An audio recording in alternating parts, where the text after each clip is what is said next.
Des gens corrompus, selon vous, à la DGSE? Oui. À quel niveau?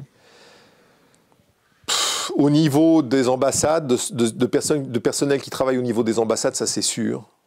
Il y a des choses qui sont impossibles à faire sans avoir des complicités au niveau des ambassades.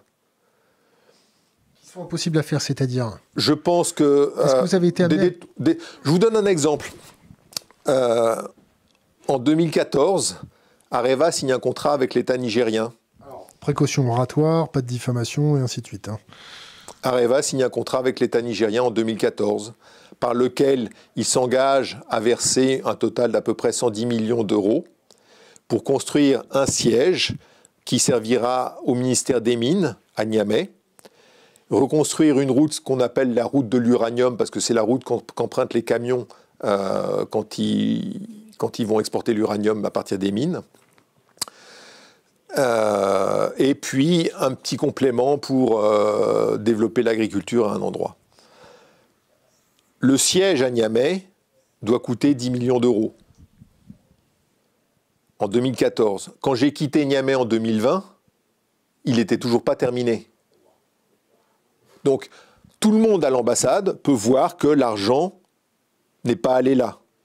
Tout le monde à l'ambassade peut voir que l'argent de la route de l'uranium, elle n'est pas allée reconstruire la route de l'uranium. Tout le monde peut voir que l'argent a été versé, puisque c'est dans les bilans d'Orano et d'Areva avant. Tout ça se retrouve. Je peux vous donner les montants au centime près. Prenez le cas d'EDF. Ça ne va pas être privatisé, ça? Alors, EDF, on vous dit, voilà, maintenant il faut le plan Hercule. Pour sauver EDF. Sauver EDF.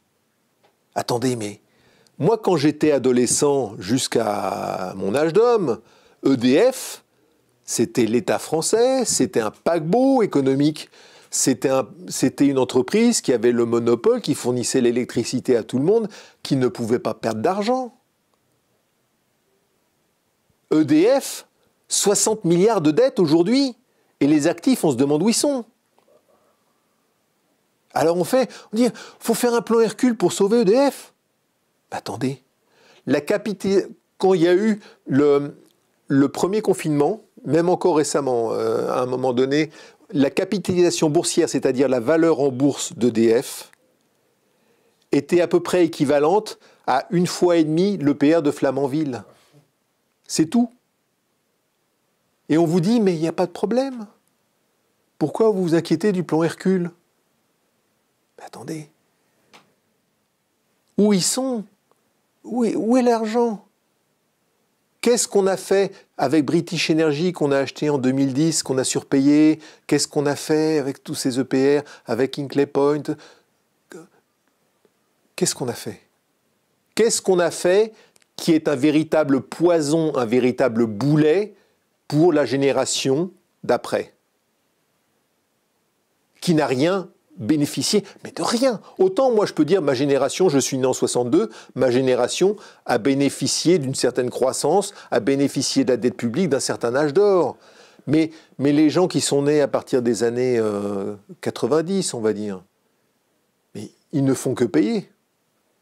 Ils n'ont que de la dette à payer. Ces gens-là, allez, ils ont droit à des petits boulots. Alors on leur donne le RSA, ils ont droit au RMI, les petits boulots, les boulots à 1000 balles. Allez, vous avez fait 5 ans d'études, on vous trouvera un stage à la BNP. Hein. Donc quand on vous dit en France, oui, on en est à 120% du PIB, c'est 2 fois le critère de Maastricht, mais vous inquiétez pas, dormez tranquille, il ne se passera rien, on vous prend pour des imbéciles. Et oui, il y aura un retour de bâton très sévère. Oui, ça sera comme la Grèce, ça sera comme Chypre. Oui, vous connaîtrez ça, vos enfants connaîtront ça. Il faut que ça soit clair. Quand ça va se déclencher? C'est l'histoire du baril de poudre avec l'étincelle. Donc là, vous êtes en train de dire que la dette française va se faire attaquer par des fonds vautours et ça va nous emmener du sang et des larmes dans les rues. Ah, mais la dette française, c'est une bombe à retardement. Donc c'est juste une question de temps. Et vous avez toujours des gens pour vous dire, c'est pas grave, on la repayera pas. Ah bah allez voir les Grecs. Eux, ils n'ont pas compris alors. Hein. Il y a un petit problème là. Allez voir la réalité de ce qui s'est passé. Quand vous avez à manger le lundi et qu'on vous dit le lendemain, le mardi, vous n'avez plus qu'un quart dans votre assiette. Donc en gros, un quart sur votre compte en banque. Oui. C'est ce qui s'est passé avec Chypre. Avec Chypre, du jour au lendemain, on a bloqué les comptes bancaires des Chypriotes. Et des Russes? Non, les Russes, ils ont pu... Pas tous, hein. Beaucoup. Ils ont eu peur pour ça. Mais les Chypriotes, on leur a dit, vous voyez vos économies, c'est fini. Vous avez plus de 100 000 dollars ou euros, hein, c'est fini. Le reste, c'est fini. Dur. Il ne faudra pas compter sur le fonds de garantie des dépôts bancaires s'il y a des banques qui calangent, c'est ça? Alors, déjà, il n'y en aura pas pour tout le monde, hein, mais d'autres pays européens, on peut citer l'Allemagne. L'Allemagne a réussi, avec Merkel, à rééquilibrer ses budgets, a réussi à diminuer sa dette. Elle a fait beaucoup de choses, Merkel, et c'est pour ça qu'on l'appelle Mouti. Il y a un vrai sentiment d'une femme qui a tout fait pour son pays.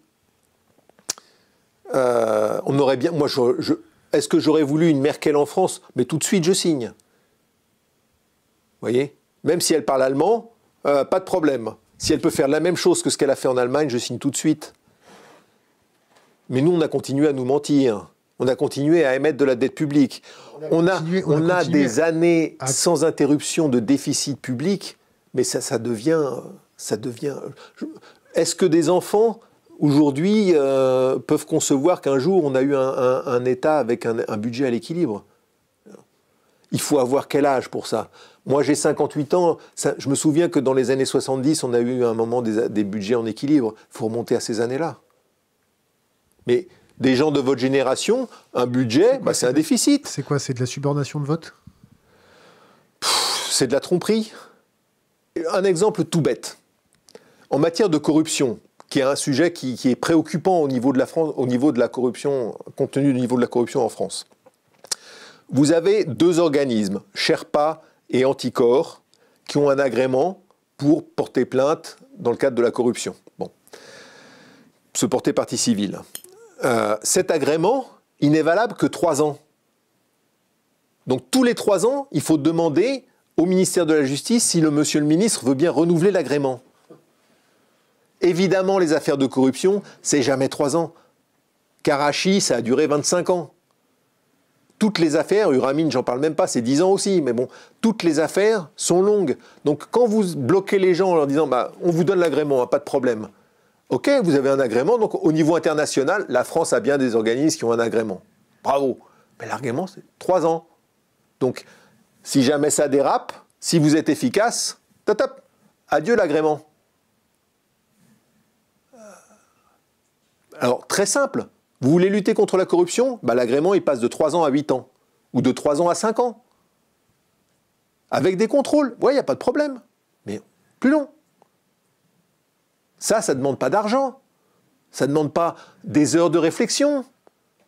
On a un nouveau ministre de la Justice là, qui connaît son boulot. Dupond-Moretti. On connaît plein de choses sur lui, d'ailleurs. Eh ben, il peut décider, ça. Non.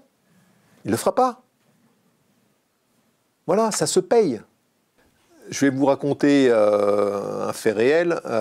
Il y a 3-4 ans, la société Bolloré a posé des rails de train en plein milieu de Niamey, de l'aéroport jusqu'en plein centre-ville de Niamey. La société mère, c'est quoi? Oui, société Bolloré Logistique. Comment vous le savez? J'y étais. Hein. Donc, au Niger, même vous prenez Google Maps, vous allez sur Niamey, vous allez voir des rails, et ces rails, ils vont nulle part.